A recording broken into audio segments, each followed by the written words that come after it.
Hello everybody, welcome to my channel. तर मी घेऊन आलोय तुमच्यासाठी म्हणजेच महाराष्ट्रातील मुलांसाठी आणि ग्रामीण भागातील विद्यार्थ्यांसाठी बेसिक टू ॲडव्हान्स मॅथमॅटिक्स.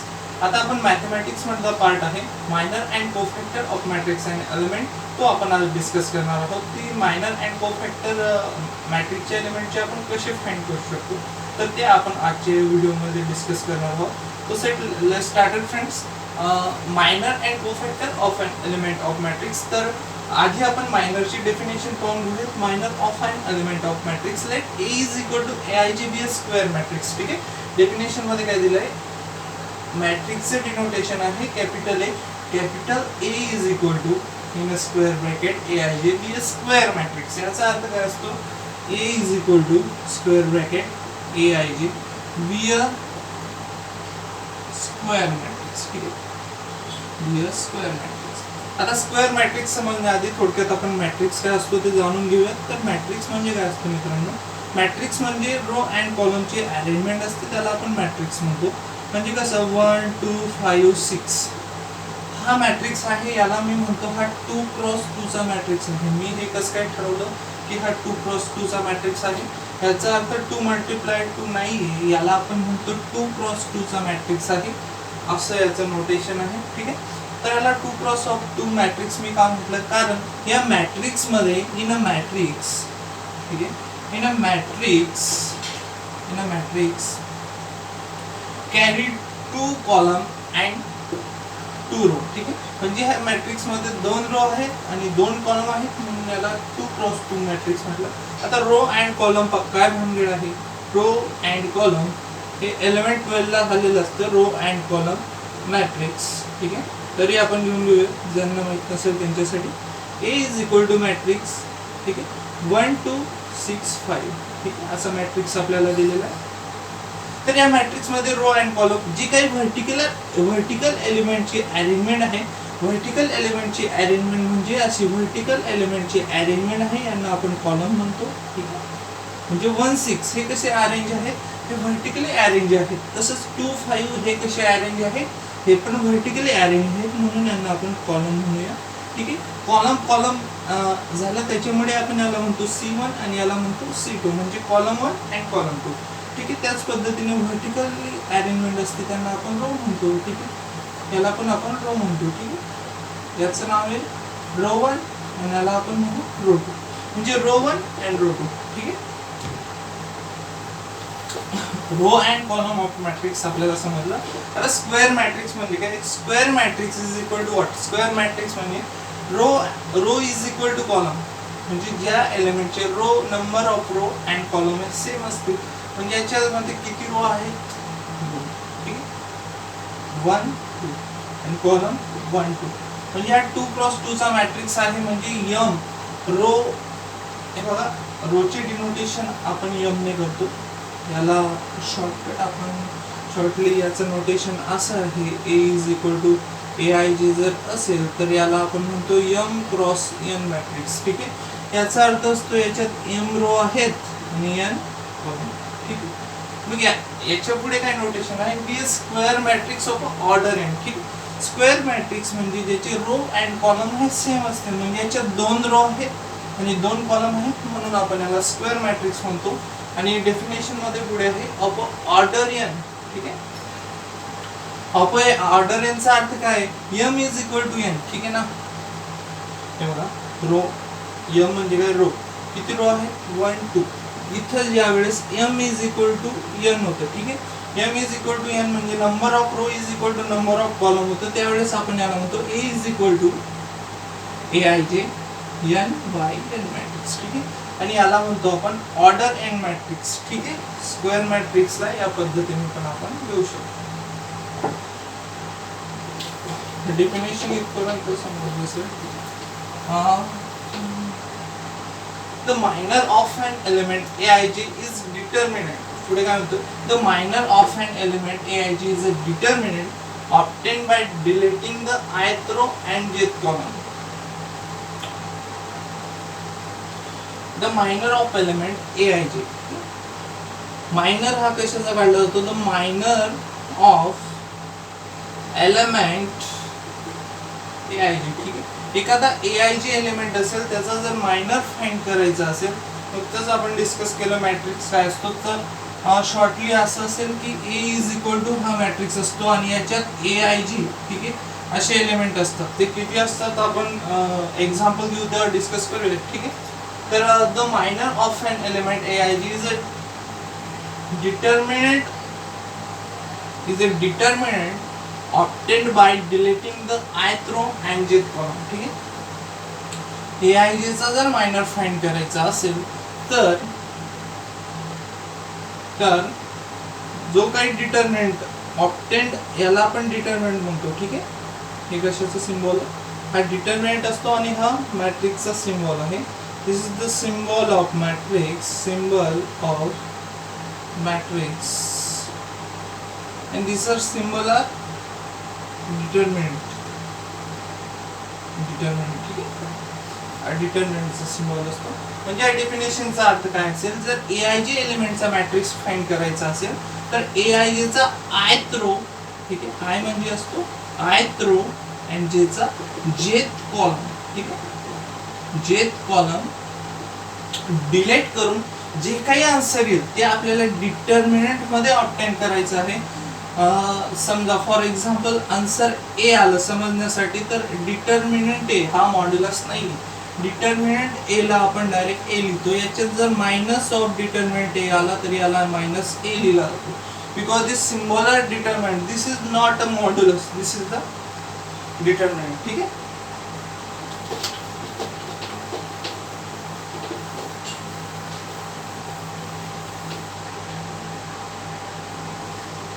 तर शॉर्टली मायनर म्हणजे काय असतो, जर एखादा AIG डेफिनेशनचा ओव्हरऑल अर्थ परत एकदा आपण समजून घेऊया. जर एखादा, मी एक्झाम्पल दे तुम्हाला समजवतो, ठीक आहे. A इज इक्वल टू जर आपल्याला दिलेला असेल 1 2 4 6, ठीक आहे, हा मॅट्रिक्स आहे आणि तुम्हाला याचा, ह्या एलिमेंटचा तुम्हाला जर मायनर फाइंड करायला लागलं, find the minor of an element A1, ठीक आहे. डेफिनेशन काय म्हणते, AIG, ठीक आहे. AIG आणि A11 म्हणजे काय, find the element of A11, हे डेफिनेशन मध्ये नोटेशन आहे. I म्हणजे हा रो आणि याचा अर्थ आहे J, म्हणजे याचा अर्थ ith रो आणि याचा अर्थ आहे jth रो, ठीक आहे. तो find the minor of an element A11, ठीक आहे. A11 म्हणजे काय, A11 म्हणजे ही प्लेस, ठीक आहे. म्हणजे find the minor of an element A11 विचारला असेल तर आपण दिलेल्या मॅट्रिक्स कडे जायचं आहे आणि त्याच्या फर्स्ट रो अँड फर्स्ट कॉलमचा एलिमेंट बघायचा आहे. फर्स्ट रो अँड फर्स्ट कॉलमच्या इंटरसेक्शनला जो एलिमेंट येईल त्याला आपण A11 प्लेस म्हणतो, ठीक आहे. तर या A11 म्हणजे याचा first row and first column delete केल्यानंतर जे काही आन्सर येईल ते आपल्याला M11 इज इक्वल टू हा डिटर्मिनंट मध्ये लिहायचं आहे आणि determinant of 6 is equal to 6 आणि त्याचा मायनर 6 येतो. मायनर या पद्धतीने फाइंड केलं जातं. जर तुम्हाला तसंच विचारलं तर मायनर ऑफ एलिमेंट A12, ठीक आहे. मायनर, दूसरा question minor of element A22, याचा अर्थ काय, मायनर ऑफ एलिमेंट फाइंड करायचा आहे A22, म्हणजे दिलेल्या मॅट्रिक्स मध्ये जो काही एलिमेंट आहे तो दुसऱ्या रो आणि दुसऱ्या कॉलम मध्ये असेल तिथला आपल्याला मायनर फाइंड करायचा आहे. एलिमेंट ऑफ A22 फाइंड करायचा आहे म्हणजे इनडायरेक्टली आपल्याला M22 विचारला आहे, मायनर ऑफ एलिमेंट A22. याचा अर्थ काय असतो, minor of element A22 and it is denoted by M22 from the definition, ठीक आहे. MIG is the option by denoted by MIG, ठीक आहे.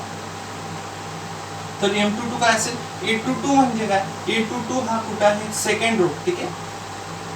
रो 1 रो 2 समजत नसेल असं लिहून घ्यायचं, C1 C2, ठीक आहे. रो 1 रो 2 इथं आहे, C1 C2 C2 इथे, म्हणजे रो सेकंड रो आणि सेकंड कॉलम डिलीट करायचा आहे आणि जे काही आन्सर येईल ते आपल्याला डिटर्मिनंट मध्ये नोट करायचं आहे, रो अँड कॉलम. ठीक आहे, second row second column C1 C2 असे नाव द्यायचे व्हर्टिकली आला आणि हॉरिझॉन्टली आला 1 R1 R2 असे नाव द्यायचं. ठीक आहे, आणि हा डिटर्मिनंट मध्ये लिहिल्यानंतर आपला आन्सर येतो 1. तर आपण याला म्हणतो minor of element A to 2. अशाच पद्धतीने हा 2 आहे, ह्या एलिमेंटचा मॅट्रिक्स ह्या एलिमेंटचा आपण मायनर फाइंड करू शकतो का? ठीक आहे, ह्या 2 ची प्लेस काय बरं? 2 हा पहिल्या रो मध्ये आणि सेकंड कॉलम मध्ये आहे. 2 कुठे आहे? 2. ठीक आहे ना, C1 C2 row first and column second, म्हणजे हा काय आहे A12. ठीक आहे, फर्स्ट रो. कधीही हा एच्या सफिक्सला IG असतात, कधीही रोचं नोटेशन हे फर्स्टली असतं, नंतर कॉलमचं नोटेशन असतं. ठीक आहे, रो IJ कॉलम. ठीक आहे, तुम्हाला जर A33 आला याला सॉरी तुम्हाला जर A12 दिला तर समजून घ्यायचं हे रोचं नोटेशन आहे आणि त्याच्यानंतर कॉलमचं नोटेशन असतं. ठीक आहे, मग 2 ची प्लेस काय आहे? First row and second column. ठीक आहे, ही प्लेस फर्स्ट रो अँड ह्या एलिमेंटचा आपल्याला मायनर फाइंड करायचा आहे, म्हणजे M12 फाइंड करायचा आहे आणि तो ह्या डिटर्मिनंट मध्ये लिहिला जातो. कसा लिहिला जातो? याचे ith row and jth column from the definition आपल्याला डिलीट करायचे आहे, म्हणजे याचा रो काय आहे? First row and second column. ठीक आहे, first row and second column delete केल्यानंतर जे काही आन्सर येईल ते 4 याच्यात लिहायचं आहे आणि याचा डिटर्मिनंट हा 4च आहे. ठीक आहे, मायनर आपल्याला कळलं असेल. त्याच्यानंतर डेफिनेशन आहे कोफॅक्टरची. ठीक आहे, आपण कोफॅक्टर काय असतं ते थोडक्यात डिस्कस करून घेऊया. आधी डेफिनेशन रीड करा. Cofactor of an element of matrix let A is equal to Aij be a square matrix. परत त्यांनी दिलेलं असेल जर Aij हा स्क्वेअर मॅट्रिक्स असेल तर ऑफ ऑर्डर n, आणि स्क्वेअर मॅट्रिक्सला आपण ऑर्डर n का म्हणतो आपण ते मगाशी डिस्कस केलं. The cofactor of an element Aij is denoted by Aij. Cofactor of element Aij. ठीक आहे, म्हणजे याचा अर्थ A is equal to matrix 1 4 -2 6 किंवा 3 0 असा मॅट्रिक्स असेल तेव्हा म्हणतोय कोफॅक्टर ऑफ एलिमेंट Aij. Aij म्हणजे काय? Aij म्हणजे हा रो आणि हा कॉलम. ठीक आहे, हे एलिमेंटचं नोटेशन आहे. Aij म्हणजे या 1 ची प्लेस काय आहे? हा कितव्या रो आणि कितव्या कॉलम मध्ये आहे? हा कितव्या रो आणि कितव्या कॉलम मध्ये याची प्लेस आहे? तर हा पहिल्या रो, हा R1 हा R2. हे पेन्सिलीने लिहून घ्यायचं जर तुम्हाला असं जमत नसेल तर. C1 C2 एक्झाम पेपर मध्ये. ठीक आहे, तर पहिला रो याची प्लेस काय आहे? पहिल्या रो मध्ये आहे आणि पहिल्या कॉलम मध्ये आहे, म्हणून याची प्लेस काय येईल? A1. जर मी तुम्हाला सांगितलं find the cofactor of an element A1. ठीक आहे, find the cofactor of an element A1. Find the cofactor of an element A11. म्हणजे कुठं जायचं आहे आपल्याला? First row and first column. First row and first column हे delete करायचे आहेत आणि त्याचं जे नोटेशन आहे Aij चा, जर इथे डेफिनेशन म्हणते Aij is cofactor of an element Aij is denoted by capital Aij. म्हणजे हा Aij म्हणजे हा I.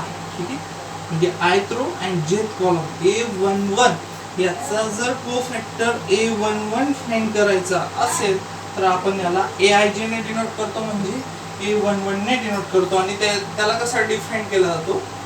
It is defined as Aij is equal to -1 + j into Mij.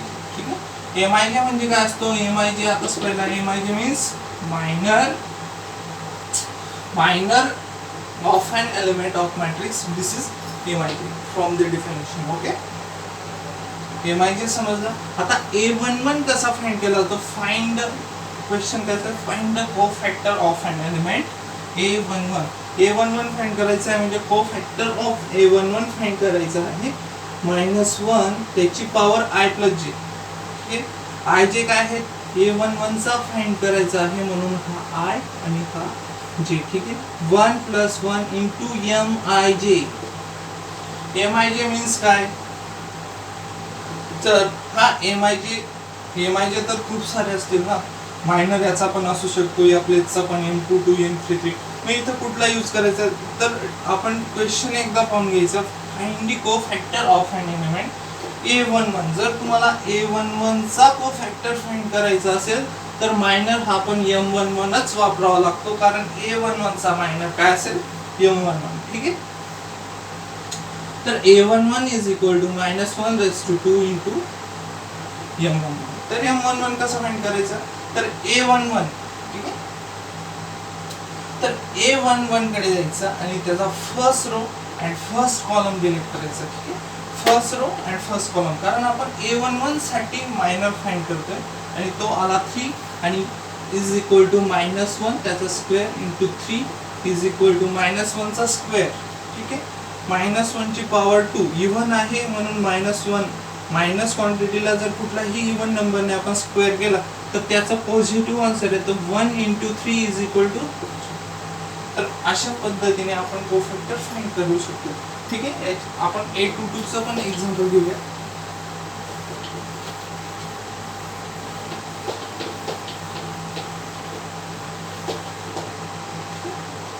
A = matrix 1 2 -2 5. ठीक आहे, हा एक मॅट्रिक्स आहे आणि तुम्हाला सांगितलं फाइंड दी कोफॅक्टर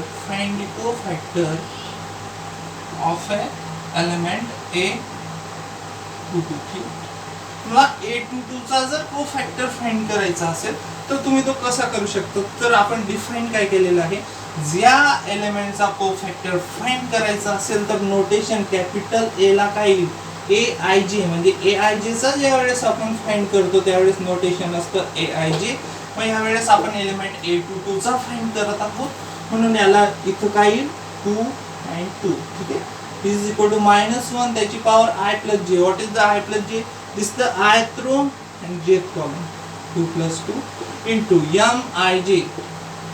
मग अशी आपण डिस्कस केलं Mij कुठला घ्यायचा, ज्या एलिमेंटचा आपण कोफॅक्टर फाइंड करतोय त्याच एलिमेंटचा मायनर म्हणजे काय असतो, M22. आणि M22 कसा फाइंड करायचा बरं, A22 चा मायनर कसा फाइंड करायचा, तर A22 चा मायनर फाइंड करण्यासाठी सेकंड रो.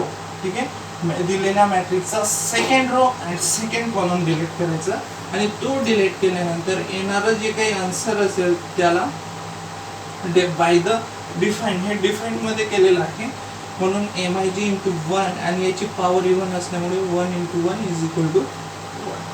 ठीक आहे, हे जर समजत नसेल C1 C2 R1 R2. ठीक आहे, A22 होता म्हणून second row and second column delete करण्यात आला आणि त्याच्यानंतर जे काही आन्सर असेल ते मायनरचं होतं आणि ते याच्यात लिहिण्यात आलं. तर ठीक आहे फ्रेंड्स, आपण आज minor and cofactor of an element हे अगदी सोप्या पद्धतीने डिस्कस केलेलं आहे. त्याचे डेफिनेशन आपण पाहिलेले आहे आणि एक्झाम्पलवरनं ते कसं आलं ते आपण पाहिलेलं आहे. Thank you for watching. ठीक.